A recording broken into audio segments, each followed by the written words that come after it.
de poesia. Um outro livro de poesia, este de cordel. Portanto, o dialogador de hoje é um poeta? Sim, é também um poeta. Ele é memorialista, ele é um homem também do audiovisual, ele é documentarista também, e é um militante das redes sociais, onde faz seu trabalho sobre o patrimônio histórico de Fortaleza, e também é advogado, advogado dos direitos humanos, já foi inclusive membro da Comissão de Direitos Humanos da OAB, a Ordem dos Advogados do Brasil, seção Ceará. Eu me refiro ao meu amigo, ao admirável Valdeci Alves, está aqui ele, é o nosso dialogador de hoje. Meu advogado, hein? Meu advogado. Foi um prazer, foi um maior prazer. Não é?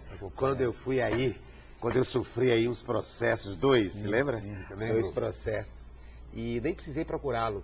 Ele, com a sua militância, como um grande discípulo de Sobral Pinto. Sim, não é? admiro Sobral Pinto. Chegou e disse, vou defendê-lo. Isso é um absurdo o que está acontecendo com você. Isso não fere só a você, fere a ordem jurídica, sim, não é? Sim. E a cultura, E a né? cultura do Ceará. E a liberdade de expressão. E a liberdade de né? expressão. E aí, em função desses valores éticos, ele se prontificou a fazer a minha defesa e fomos absolvidos em todos os processos. Eu estou contando isso não para falar da minha vida pessoal, nem da vida pessoal dele. É para dizer da grandeza de espírito público do nosso dialogador de hoje, o advogado Valdeci Alves, que é tudo isso que eu disse. Documentarista, militante dos direitos humanos, advogado, poeta, e eu vou provar que é. Vou ler aqui um trechinho de uma poesia. Página 15. Página 15, está aqui. Olha aqui. Eu vou dizer o primeiro e os últimos versos, os primeiros e os últimos versos. Meu Deus. Que saudade imensa do que nunca fui. Maior saudade ainda do que jamais serei. Por fim, a felicidade não está no fim do caminho, mas creia, está ao longo da caminhada. Isso é verdade. Comente. Comecemos por aqui. Pois é, cara, porque assim... Ela não está no fim do caminho, está ao tá, longo, ela está no processo? Está no processo. Porque se a gente olhar, Ricardo, o universo inteiro do qual a gente faz parte... estar vivo hoje faz parte desse longo processo. É um capítulo, vamos dizer assim.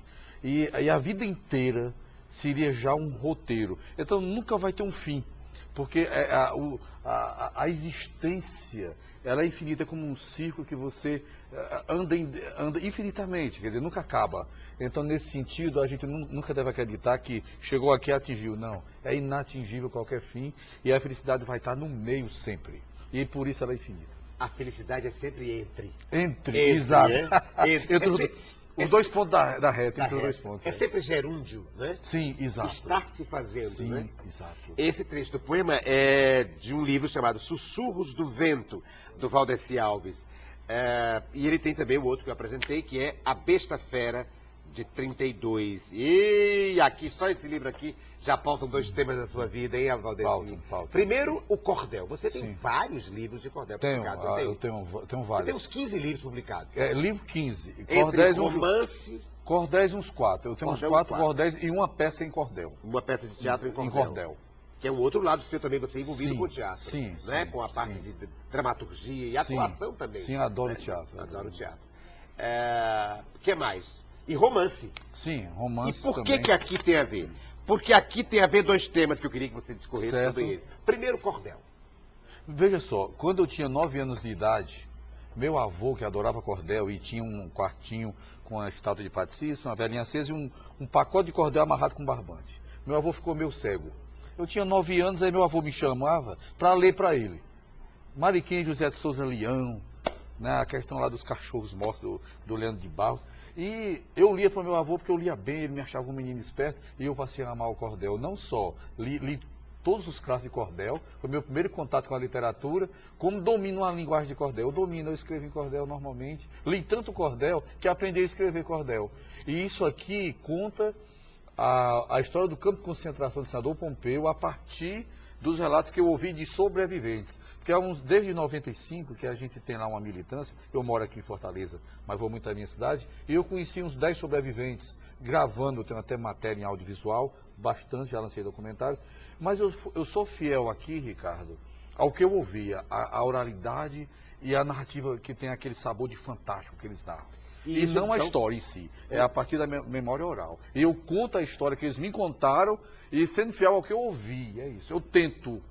daí a pauta do outro tema. O tema é cordel e o outro tema, a partir deste livro, é a seca de 32. Sim. Veja, a besta fera de De 32. 32. E dentro da seca de 32, algo que é caro à sua vida profissional, como documentarista, como repórter, enfim, da história, que é a segregação, não é? Sim. Que os sertanejos sofreram na seca de 32, inclusive no Ceará, Sim. e também Senador Pompeu, Senador Pompeu, que é de onde você vem, É. em relação na criação de campos de concentração. Sim, Aliás, sim. com esse nome mesmo. Com esse né? nome mesmo. Campos de concentração. Campo de concentração. Para impedir que os flagelados invadissem as cidades, ou adentrassem as cidades. Tem muito mais coisa, né, Ricardo? Eu acredito, Ricardo, assim, tem algumas coisas que o Brasil tem que passar limpo para poder realmente construir sua identidade como nação e como povo. Uma delas é Canudos, que teve um cearense envolvido, Antônio Conselheiro, eu tive lá o ano passado, e outras são esses campos de concentração, que não foi só em 32 não. Rodolfo Teófilo, o livro dele, A Fome, que é um clássico, ele narra exatamente a caminhada de Zé Freitas do interior para a capital e denuncia um campo de concentração do Alagadiço, que funcionou ali onde hoje é o Hiper Bom Preço, no final da Bezerra de Menezes. Isso de 1877 a 1879. E tem a seca do 15 também. Sim. Que a Raquel de Queiroz também descreve. Mas antes de entrar em Raquel, deixa eu falar uma coisa interessante, Ricardo. Na seca de 1877, Fortaleza tinha 20 mil habitantes. Vieram 100 mil flagelados. A cidade passou de 20 mil para 120 mil. Aumentou 5 vezes. Esta cidade, o tamanho que ela tem em quantidade de gente, seu crescimento geográfico, as injustiças sociais que nós temos na sua grandeza, vamos dizer assim, essa cidade deve o seu tamanho aos flagelados da seca. Seca de 15 também teve, só que aí teve o campo do Matadouro, onde ali hoje é o 3º distrito, e a Regional 1, ali onde era a estação do Otávio Bonfim, e o Alagadiço foi de novo acionado. E em 32 aperfeiçoaram os campos de concentração. Foram 7. 2 em Fortaleza, um no Otávio Bonfim, que Raquel de Queiroz, ao narrar no 15, chamava-se Matadouro, e ela usa o termo campo de concentração, né? Quando Chico Bento chega lá no livro dela, ela narra isso. E aí teve o do Urubu, que era no Pirambu, o Pirambu inteiro. Fruto, né? São os flagelados que ficaram lá. Ficaram aqui. Sim. E aí você tem 5 5 campos no interior. 4 nessa linha, perto da linha férrea que sai de Fortaleza ao Crato, e 1 na Zona Norte. O do Crato é o Buriti, eu fiz até um documentário recentemente sobre isso, lancei até lá, na ponta do estado, e o Ipu teve um que é na ponta do estado, para poder segurar os flagelados do Piauí lá, e aqui no Crato segurar o pessoal do Pernambuco e o pessoal da Paraíba para não vir para Fortaleza, mas não era só isso não. Aí você tem esses 2 campos, eram barreira, não tinha obra nem no Buriti e nem no Ipu.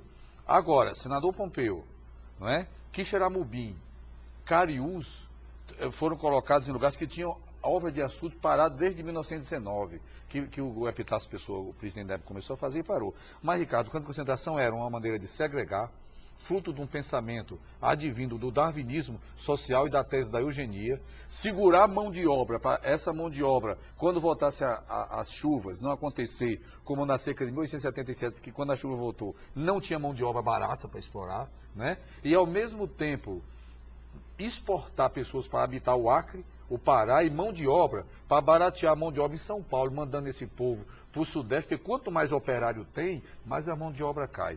Na verdade, esse povo sempre foi usado como massa de manobra da indústria da seca. É muito mais profundo em cada coisa. E é um termo, o campo de concentração, usado, portanto, no começo do final do século XIX, depois das primeiras décadas do século XX, anterior ao nazismo. Inclusive... Anterior à expressão dos nazistas, há uns 5 anos... que a partir dos anos 40, dos anos 30, né? Sim. Meados de 30 e começo de 40. E usado em 15 já, e concentração por Rodolfo Teófilo.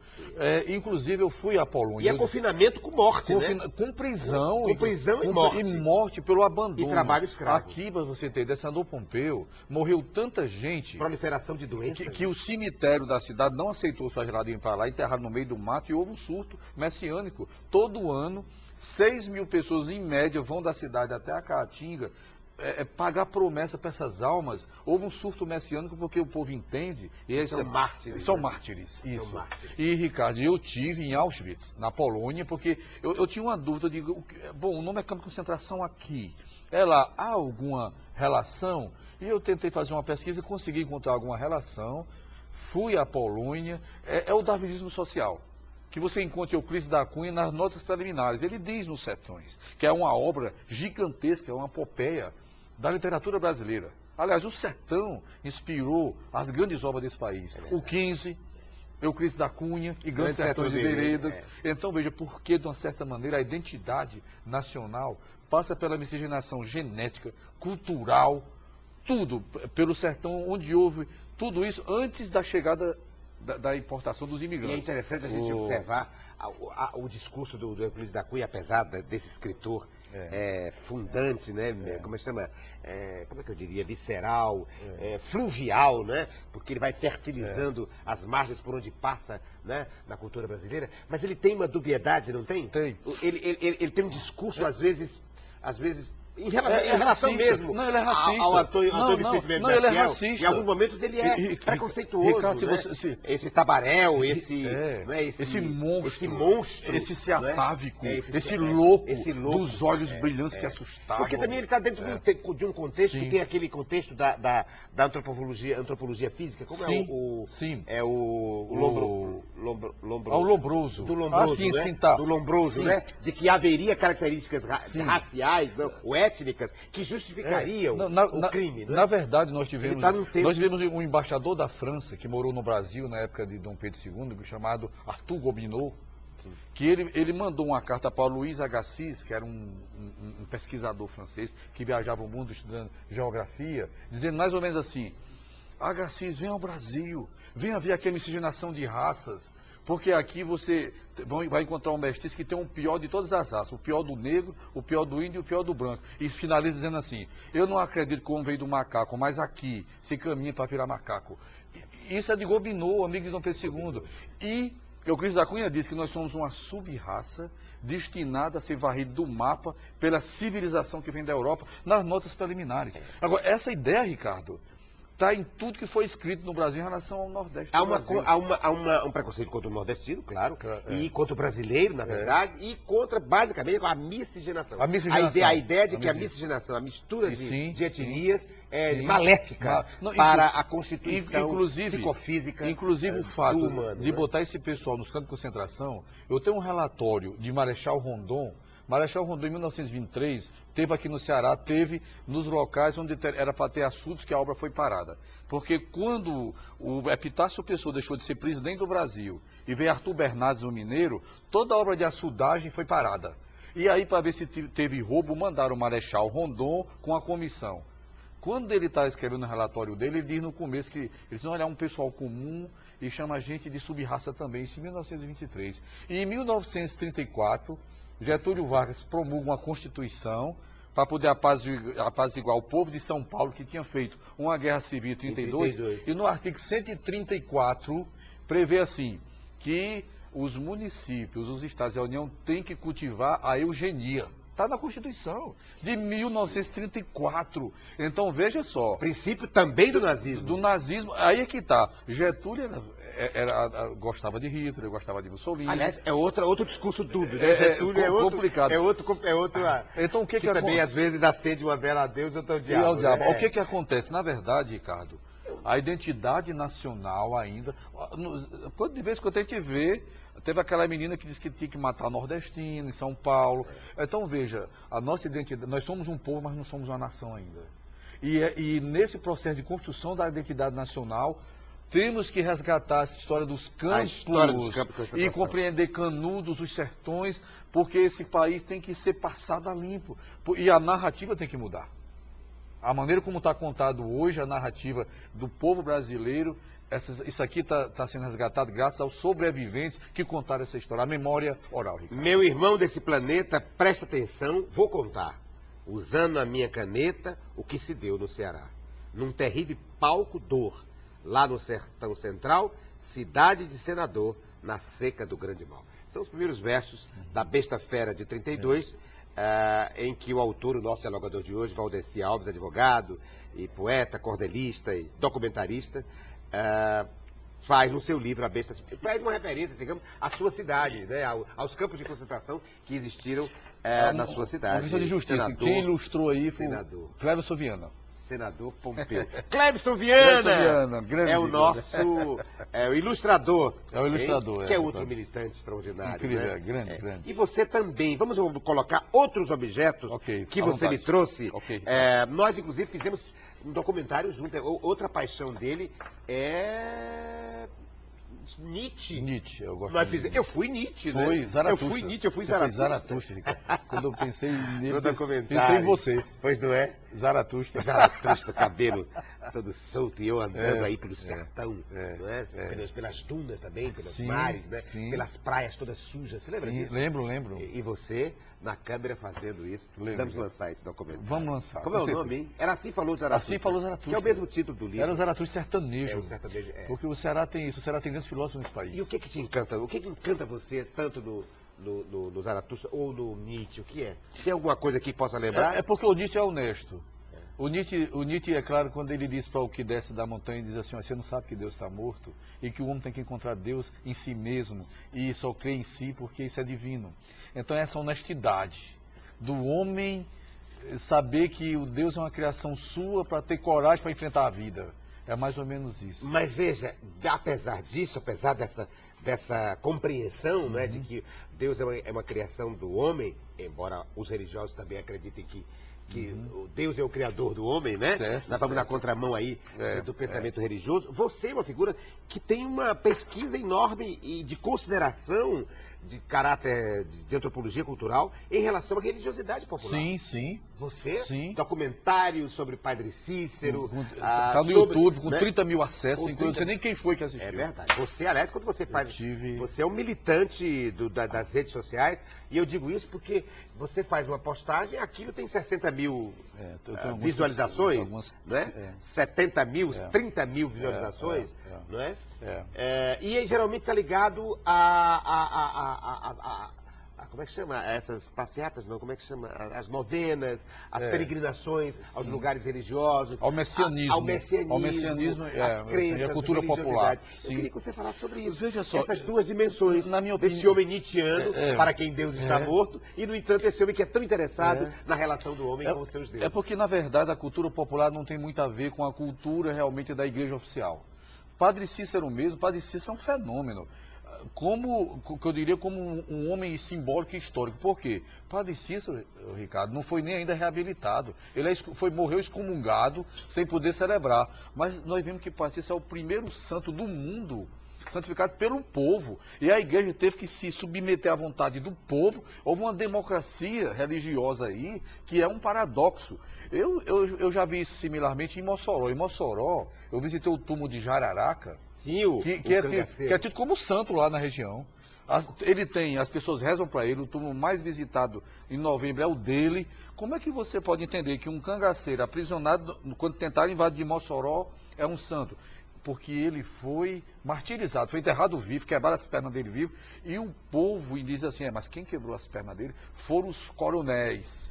E aí se vinga historicamente do poder opressor, santificando.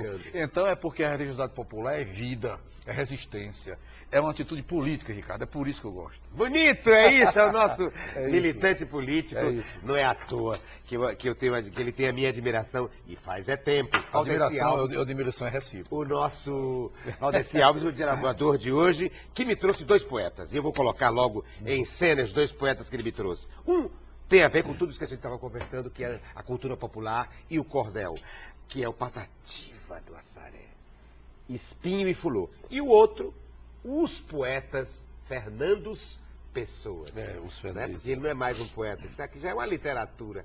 É uma literatura. Vamos falar dos dois? Vamos, Ricardo. Começa então pelo Patativa, o nosso Patativa do Assaré. Em 95 eu visitei Patativa em Assaré, inclusive fiz uma gravação que está até no YouTube, conversando com Patativa.